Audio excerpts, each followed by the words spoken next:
They start pounding each other, and the adventurers end up losing, but Rue invites them to join Parabellum. He later goes shopping with the girls, and he buys a camera, using it to take pictures of his babies. That evening, he decides to contact the other members of Parabellum, and he calls Sato, who reveals that Sei was able to buy spellbooks because they've been capturing criminals to make money. He contacts Mei, who explains that she's been gathering information, so Rue knows she's been working hard, and he tells her to take a break. He thinks about calling Kichi, but he suddenly gets a vision where he gets sliced in half, so he freaks out, wondering what he just saw. So Rue decides to head to the city of Griffos, because he wants to see how Kichi is doing.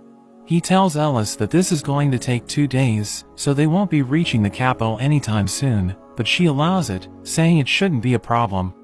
As they travel, everyone observes the babies, and they realize that Spinel's child isn't developing as fast as the others, but they think it's because humans take longer to mature.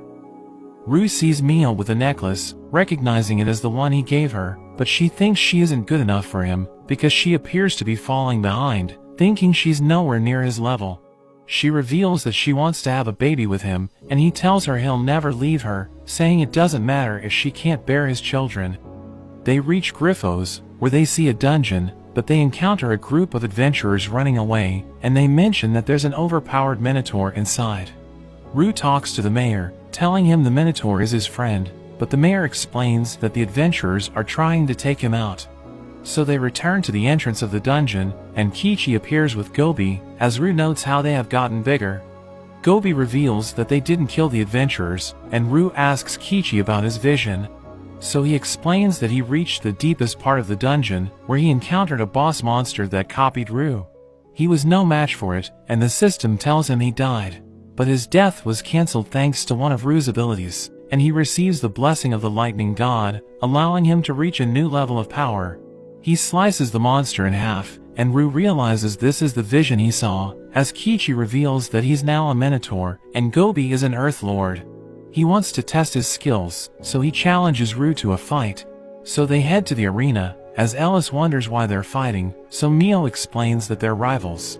Kichi explains that he wants to win, because he wants to be considered as Rue's equal, knowing he has never won against him. They start fighting, as their weapons clash, but Rue falls back and realizes that Kichi is stronger than him. He charges in, and Rue parries his attack, but there's suddenly an explosion, so Rue jumps away, as he notes that he can't resist Kichi's flames. He realizes that Kichi got stronger because he wants to defeat him, so he gets fired up, as they clash once again, and he uses his magic